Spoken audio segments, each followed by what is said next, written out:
Welcome back to Walsall Fan TV. The joy and the pain. We know which one we're getting at the minute. Is it going to continue? Saturday, we are away to Tranmere. We've got Ethan here. He's the Tranmere knowledge, the Tranmere man. Hello. I like to think that I'm the Tranmere knowledge. I like to think that. Well, you're doing all right. You're doing all right. Well, Yes. Tranmere not conceded a goal yet in 3 games, so going to be some trouble, are you, for us? Luke McGee is keeping him out.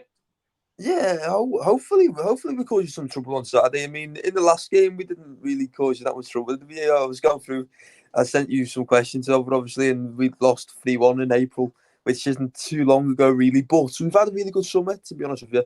And as you say, 3 clean sheets now in 3 games against 2 teams that should be up there at the end of the season, Notts County and Port Vale. Port Vale being the away game, so you'd expect that to be a bit harder, maybe.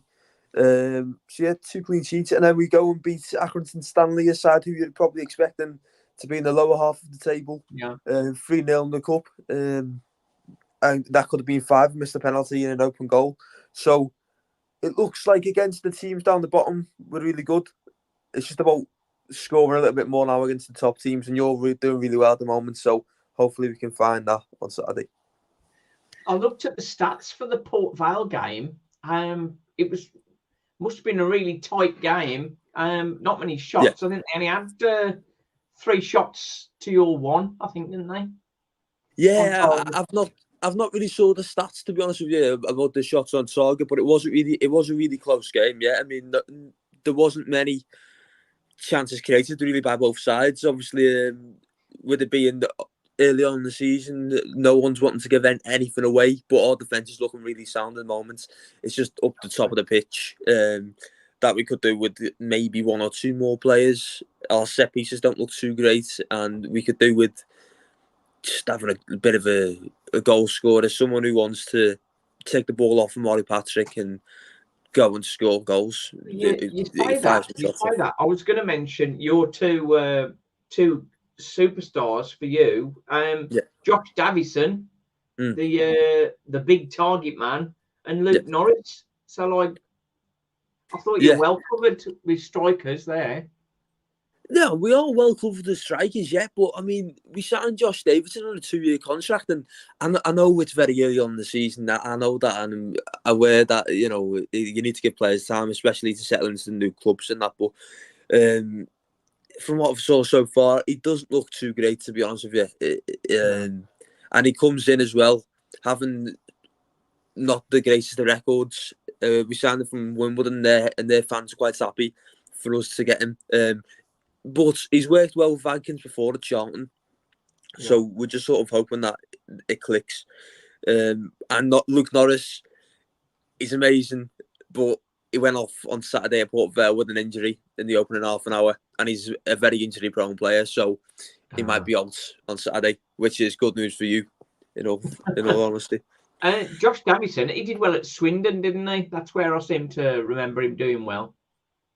Was it Swindon or was it Charlton?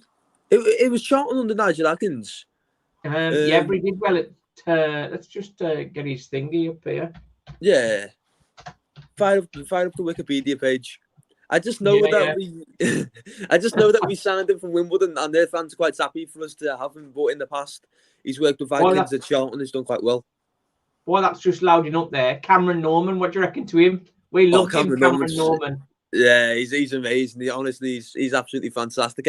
I mean, I know the competition wasn't very high last season with the right backs that we had, but he's just come in, and you can see that he's one of the best in the league, if not the best. To be honest with you, the way he defends, the way he gets past players, the way he's not scared to take players on, it's what we needed. And we come. It was not too long ago, really, was it, that we had Josh Cogley, and he was a fantastic right back who could take players on. So now we've got Norman. It's fantastic that we've got someone in that right back slot that can take people on, that can create chances and cause danger for the opposition team. It's nice. I love him, to be honest, Cameron Norman. It's a fantastic player. Is he on the long throws yet? He's got quite a long throw on him. He has got quite a long throw on him, yeah, and yeah, he has been taking a few throw-ins, yeah. But I'm not saying that his throw-ins aren't great, but just set pieces we need to be working on really, because we need to look like we can score from them, because there's long throw-ins going into the box, but it looks like we just need someone to be on the end of it, to be honest with you, and score the headers or score the free kicks. Just someone, we need to be better at set pieces. But yeah, Cameron Norman can take a great throw-in, and we've saw that so far. Just coming back for Josh Davison, scored 5 in 23 in League One with Charlton. Yeah. His best is 9 in 21 for Swindon when he was on loan there.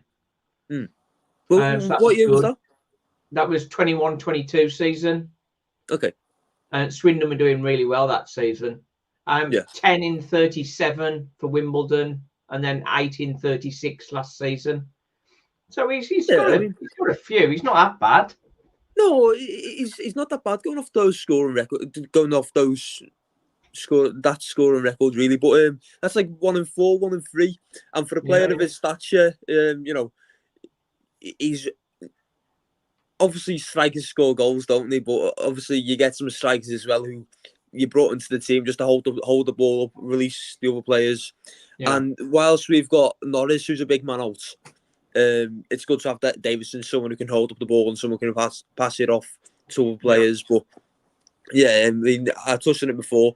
The open goal that we missed against Accrington, that was the ball fell to him, and the chance looked harder to miss than to score, and he missed it. So I'm just hoping that he can score a few goals soon, because we need a couple of goals to come in those league games.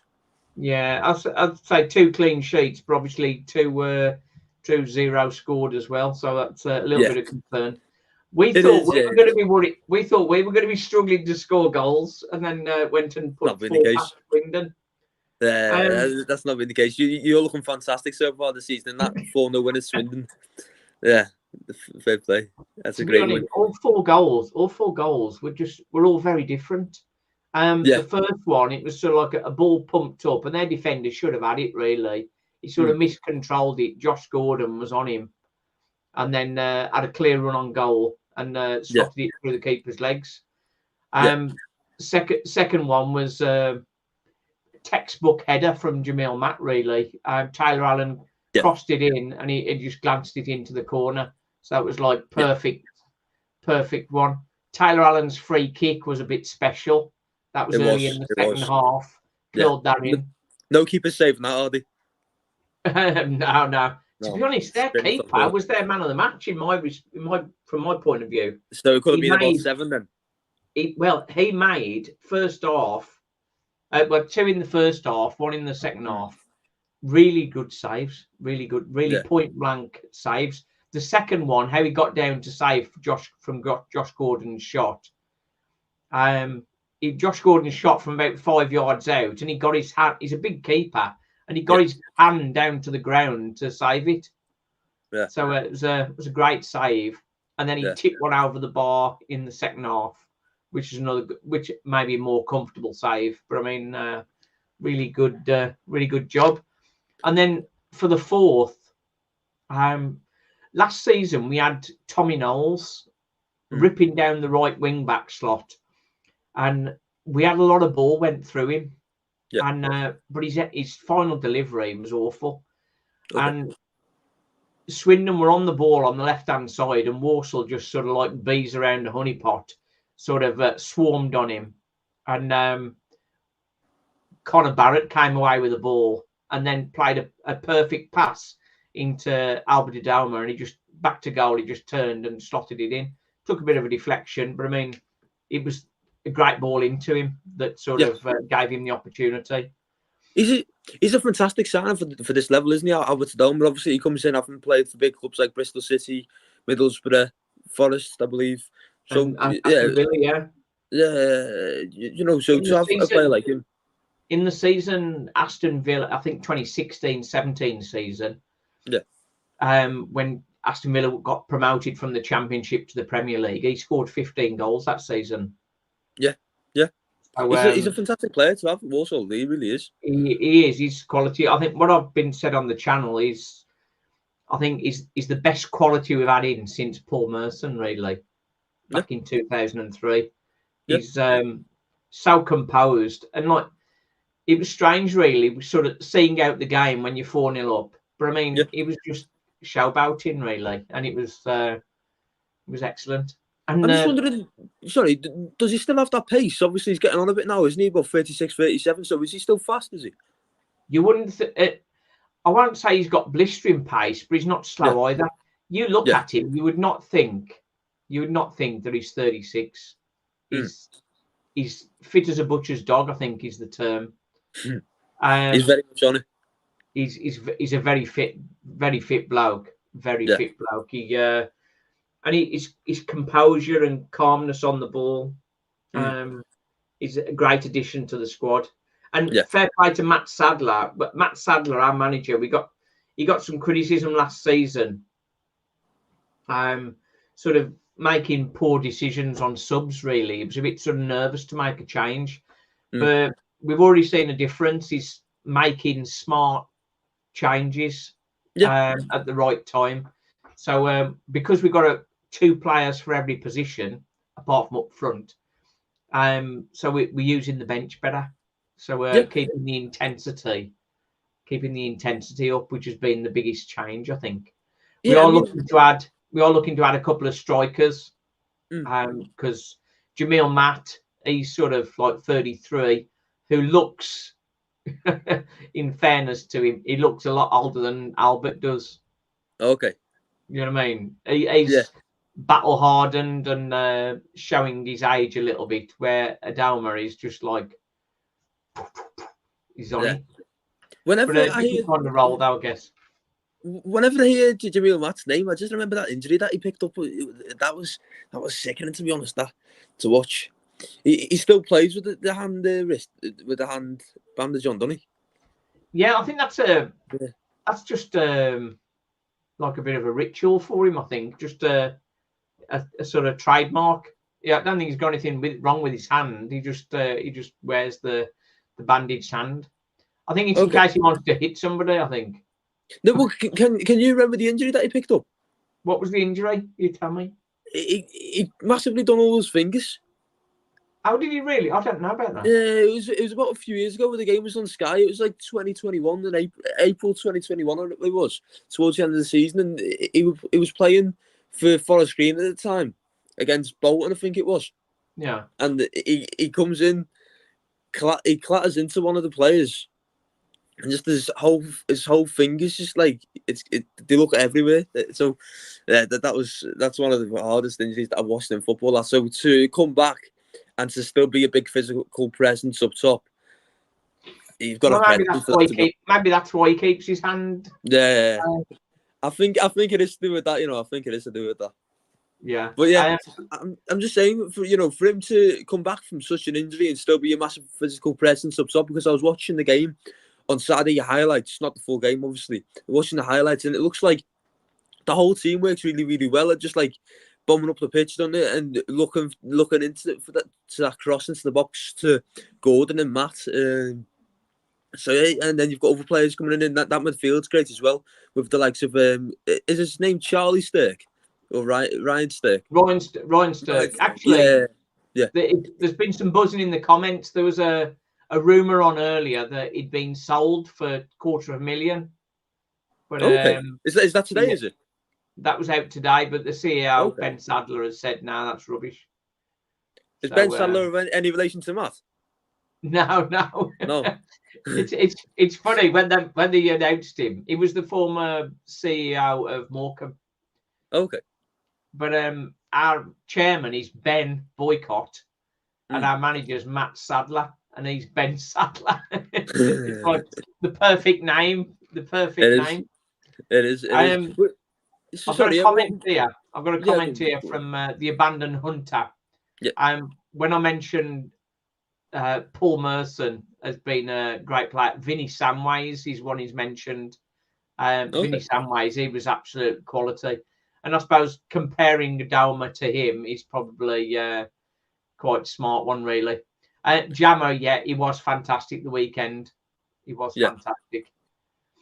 And he keeps the hand strapped up because of the injury to his hand. That's what we gain as well. I didn't know that. So learn something new every day, don't we? I mean, you're probably best off not watching it, to be honest, because it's sickening. But I don't want to watch it now. I'm not into horror. No, comedy horror. I'd suggest being well away from it, to be honest with you. But yeah, just the only horror films I watch a scary movie, the comedy scary movies. it's really one that you want to stay away from, to be honest. I remember watching it and feeling a bit sick afterwards. In all honesty, it makes me feel a bit weird now when I look at it. But yeah, just for him to come back in and to be that physical presence up top, fair play to him, you know. And he's getting the goals in as well, isn't he? I know that he might be getting on a bit now, but he's still doing his job up top, and he'll be a tough test for the mark on Saturday. We were worried because Jamil Matt and Josh Gordon, neither of them scored in pre-season. So and then there's no backup for them as such. Adalma is sort of filling in up front because we've got no other strikers. Okay. Yeah, I was seeing a few comments that you could do with having a bit more strikers, to be honest. Yeah, but having scored 4 goals, you clearly have a good, you know, you can score, can't you? So, yeah. I think the thing for me, when Isaac Hutchinson left to go to Bristol Rovers, I thought that's a massive hole that we're going to have to replace, because he scored 11 goals and got 12 assists. But maybe it's early to say this because we've only had 2 games against 2 teams that perhaps are not going to be up there. Yeah.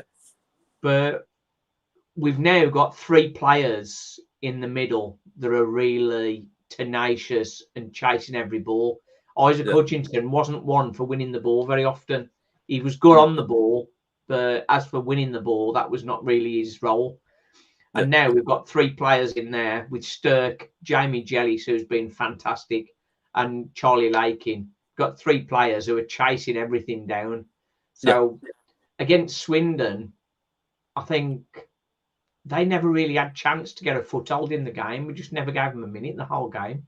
Yeah, and, I mean, that stems from Josh Gordon up front. Josh Gordon up front gets criticised for not scoring many goals, but I mean, chasing all the time, and that led to the first goal, of course.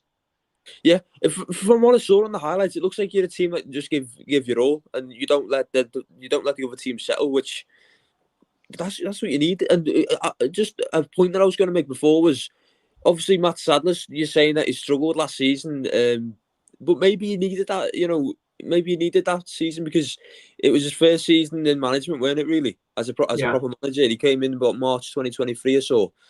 So maybe he needed that year to just, you know, sort of assess a few things and see, you know, and then use this summer as sort of, you know, I've got these things that I need to work on now, and this is what I'm going to do from now on. And so I'm going to make the changes when they come up. Because you get different kinds of managers, and he's very much a thinking guy rather than a shouting guy. And last season, I think he perhaps got caught in with that a little bit. He's got some good experience around him.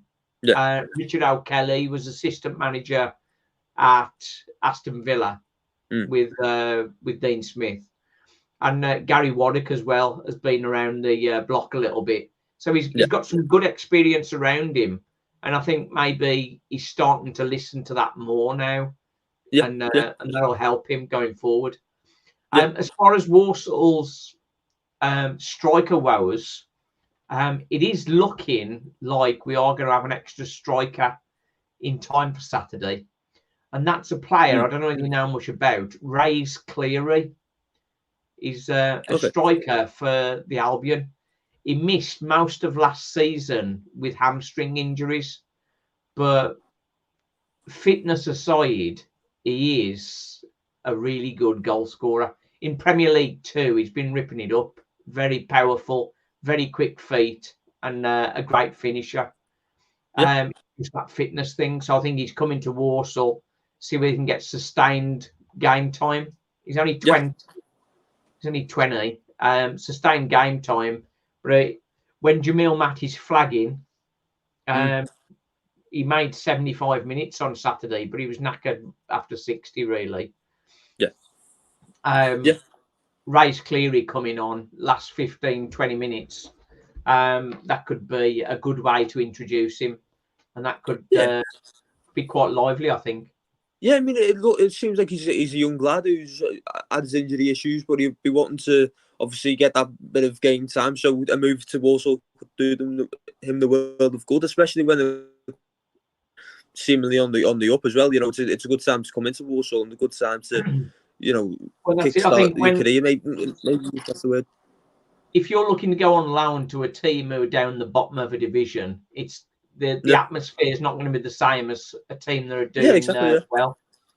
Yeah. And Walsall haven't, in fairness to Morecambe and Swindon, Walsall haven't really played anybody yet.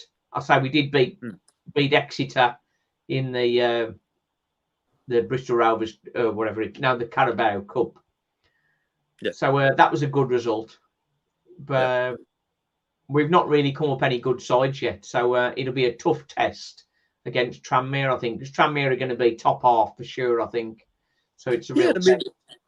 I like to hope so. I touched on before how I think that we could probably do with one or two more attackers. And Nigel Adkins said after the game on Saturday at Port Vale that, you know, on Monday today, when the coaches come back into the training ground, that they're going to look at what they can do for the forwards, with obviously there being 10 days left of the transfer window. So hopefully we're bringing one or two more players this week, because with Luke Norris now being back injured, hopefully nothing too major, but I don't know what's happening there, to be honest. Hopefully we're bringing one or two more attackers, a good set piece taker, and a good, you know, I think that we could do with maybe a bit. We could do a pacey player who can take good set pieces and a good striker. I reckon, to be honest. So who have we got to watch out for then? Well, I keep on saying it, but we look really defensively sound, and I touched on it before. But Cameron Norman's been fantastic on the right back. So look for him. Brad Walker, he's a midfielder, but he's now been playing as centre back, and he's been doing fantastically well, to be honest. He's shown his experience in the back. The midfield's been doing well. Obviously, we've got Amari Patrick, left winger, and he's been doing really well.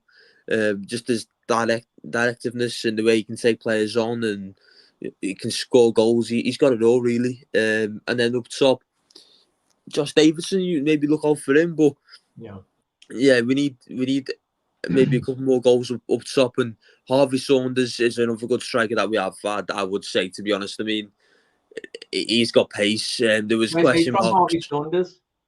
Well, in the past, I think he's been here for about 2 years now. I can't remember exactly when we brought him in, but there was questions around, you know, his goal scoring output, if I'm using the correct words there, his goal scoring output.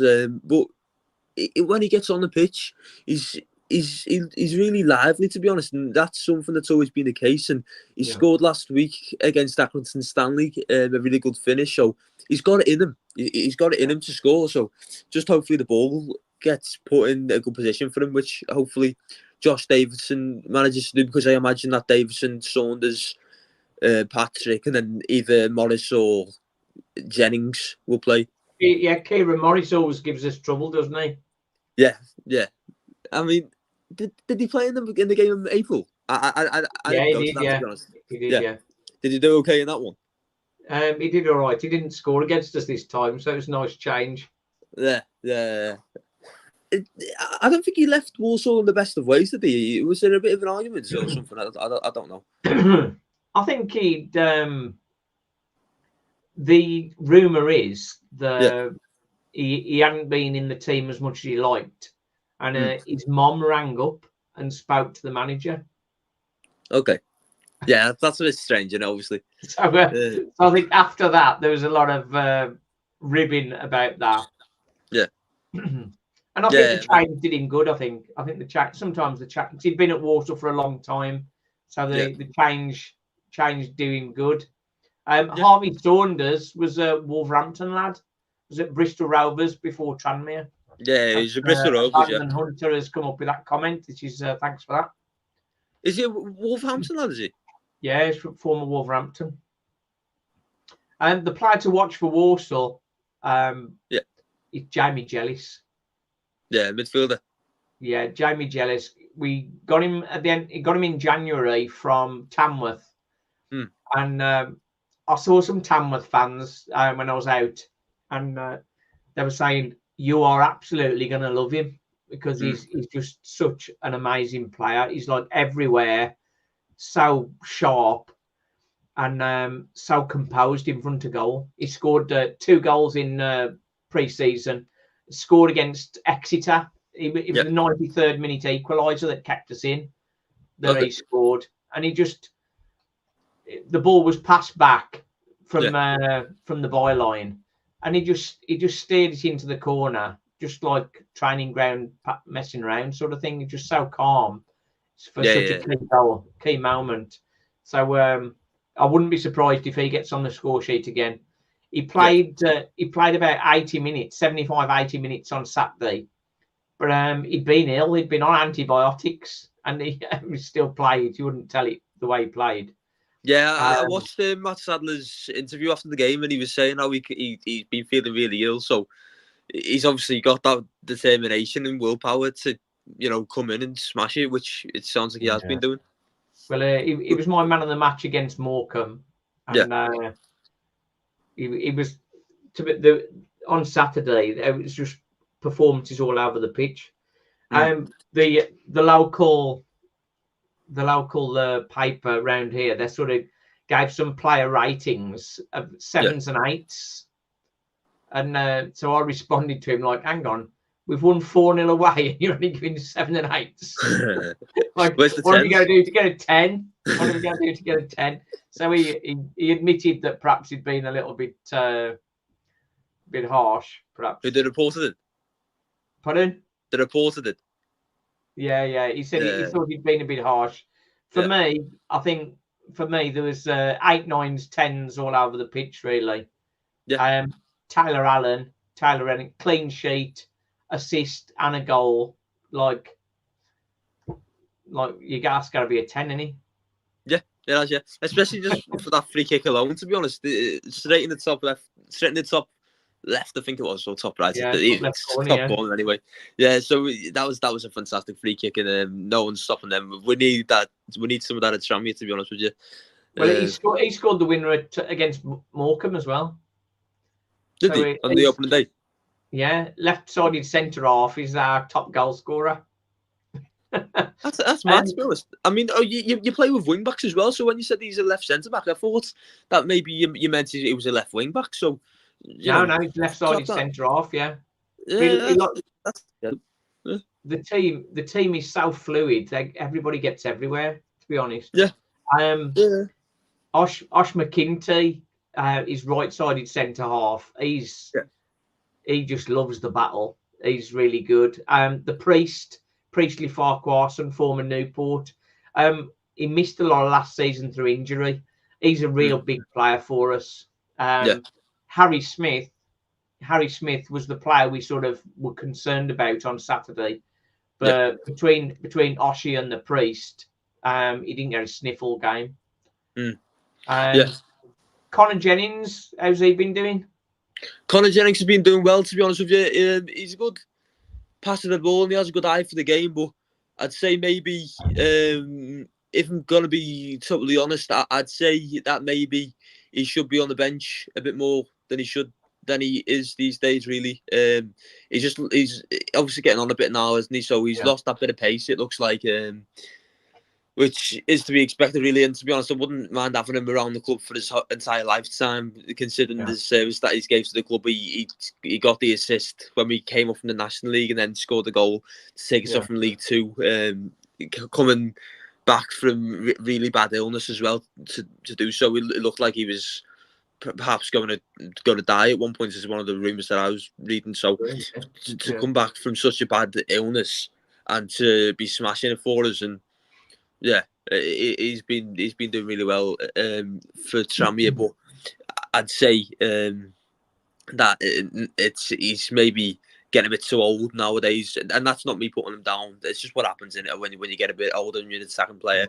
You're missing that bit of a spark maybe, but he's still got it and he can still release players, so he's a danger. But I'd maybe play him more centrally than winger, which maybe brings the question that whilst we're struggling for strikers, so maybe if Josh Davison doesn't do that well, we play Connor Jennings there, or even on, if we play a five midfield.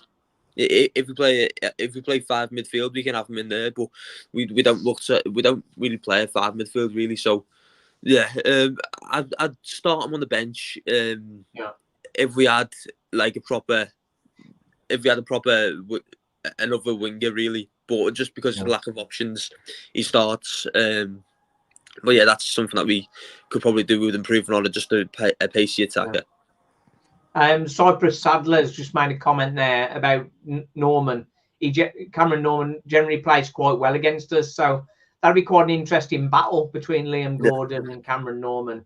So interesting to see who comes out on top with that one. I imagine, just going from what I've saw so far, that we could have a chance in that one, but hopefully that's the case, because I know your boy's been doing well too. So but yeah, what I'd also say is, you look like you've got a few tricks up your sleeve also, but I was watching the highlights and it looked like you like to put a lot of crosses into the box to Matt and Gordon, and we dealt with crosses quite well against Port Vale on Saturday, so that's something that I'm okay with. But obviously you can do it all, Walsall. It seems like I was sort of looking at it and going, obviously we play in Notts County who have they'll be up there this season, and then we play Port Vale, who have came down from the league, so they want to be up there this season, and we drew against both of those. So against Walsall at Prenton Park, we could have a big chance there to get our first 3 points of the season. But then I saw your results, I looked into your style of play, I looked at what's been happening with the manager and the way that you all play for each other, and I'm not saying that I'm scared, but obviously you're looking quite good, to be honest with you. Well, I think would you be happy with another 0-0?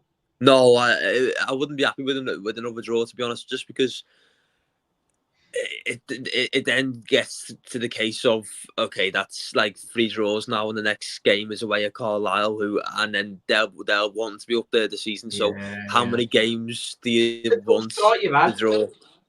It's a tough start. We just need a win now.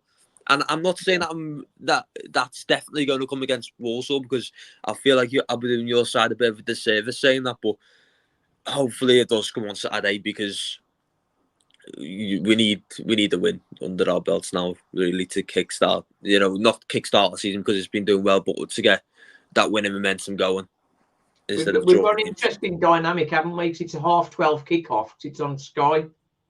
Yeah, it's weird. It is a bit weird, the 12:30 kickoffs nowadays on Sky. I don't understand it, to be honest. I mean, who's going to tune in to watch it apart from the actual fans? So yeah, it's weird. Right. I also don't like as well. Obviously, I'm not saying that I don't really mind the Walsall game being on Sky, but there's obviously times when you really don't want your games to be at 12:30, and we've got one away at Doncaster, which is a few days before Christmas, and that's 12:30 as well. So it's just it's just a bit of a pain, to be honest. I don't mind more games being on TV, because it means that even when you can't get there, you can watch it all the time. But obviously, I normally go to the matches myself, so it takes away from the day, because when it's a 3:00 kickoff, you've got something to look forward to then for the whole day, haven't you? But whereas it's a 12:30, you're out the ground for 2. It's just I'm just wondering whether it'll affect the away support. Maybe being on TV and being early. Yeah, maybe the TV matches should be the midweek matches, I think, rather than affecting Saturday games. Yeah, because the people with the money have the choice, don't they? Yeah, I mean, as you say, if it's midweek, people are in work, and there's less of a chance that people would travel there, then, isn't there? So it makes sense to do that, yeah. But that's football these days, in a time. So it's changed a bit. So I think the Walsall fans sort of helped Walsall over the line, definitely on Saturday. I was there, and it was sort of like such a great atmosphere, singing throughout and that sort of stuff. I'm not sure whether I'm there on Saturday or not. Possibly not, but we'll have to see. But I mean, it's an early start, isn't it, to get up there? It is, yeah. I'm sure you'll be watching it on TV, won't you? So. Well, I'll be getting it on TV, if not actually getting there myself. 2 games on day will deter the occasional fans from going. Said Stephen Homer. Admittedly, I'll probably watch this one on TV and would have gone if it wasn't been to all 3 games so far. Yeah. It's hard, isn't it? Because fans want just a bit of relaxing time, don't they, after a hard week? So when you've got to get up earlier on a Saturday, I'm not saying that that's the end of the world, but like it just takes away from the spectacle, don't it? Because football should just be more relaxing than having to get up early after the hard week at work and doing the hard yards no matter where it is. Well, for away matches, for away matches, we like to get to around the ground for about 1 o'clock, so we can go have a meal and have a drink, and then sort of get into the game.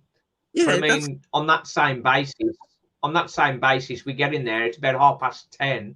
Well, you don't want to be starting to drink and have a meal at 10:30, do you? That's so. No. Unless you're at the airport. If this was a European side, then you could have a nice pint in the airport, because no time really exists for the pint. Then 10:30 for the pint, a pre-match pint. It's just it's not great, is it? Massive drawback from 12:30 Saturday kickoffs. Football needs to be more relaxing. Yeah. So, what's your prediction then? Well, I saw that your prediction. You said hopefully a 3-1 win, and obviously I know that you wouldn't mind that. No fan would mind a win for the team, but I'd also like a win for my team. So I just can't promise the 3 goals, though. In all honesty, that you said, hopefully a 3-1 win for Walsall. I can't promise a 3-1 win for Tranmere because we haven't scored a league goal yet. So hopefully we keep another side quiet and we win the game 1-0. Okay. Because we're both in the league, we're both yet to concede a goal. So yeah. So that's probably gonna break one way or the other. Yeah. Hopefully in our favour. Yeah. Because, as I said before, our start hasn't been bad with the two draws against good sides, but we need a win now. So yeah, the reason I went for 3-1 is because we've done your 3-1 twice, haven't we? The last 2 times we've been there. Yeah. But I mean, I'd be happy with a 1-0, to be honest. Yeah. It will be a tight game. It will be a really tight game. Yeah.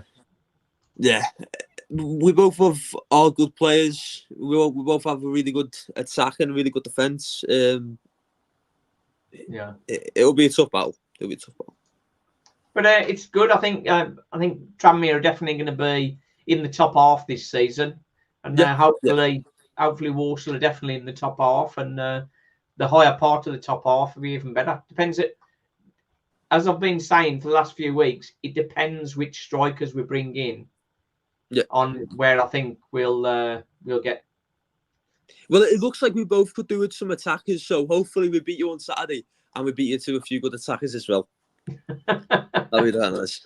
Well, as ever, it's good to have you on, Ethan. And thanks for getting me in the program. So I'm going to be in the program all night. So if anybody gets a program on Saturday, you'll see some of my comments in there from the for the pre-match and all that business. But the joy and the pain, we know all about the joy and the pain. Hopefully the joy continues. Hopefully thanks everybody for watching. Thank you. Thanks, Ethan. Cheers, mate. Thanks. Thank you. Okay. And you. Cheers, mate. Tom.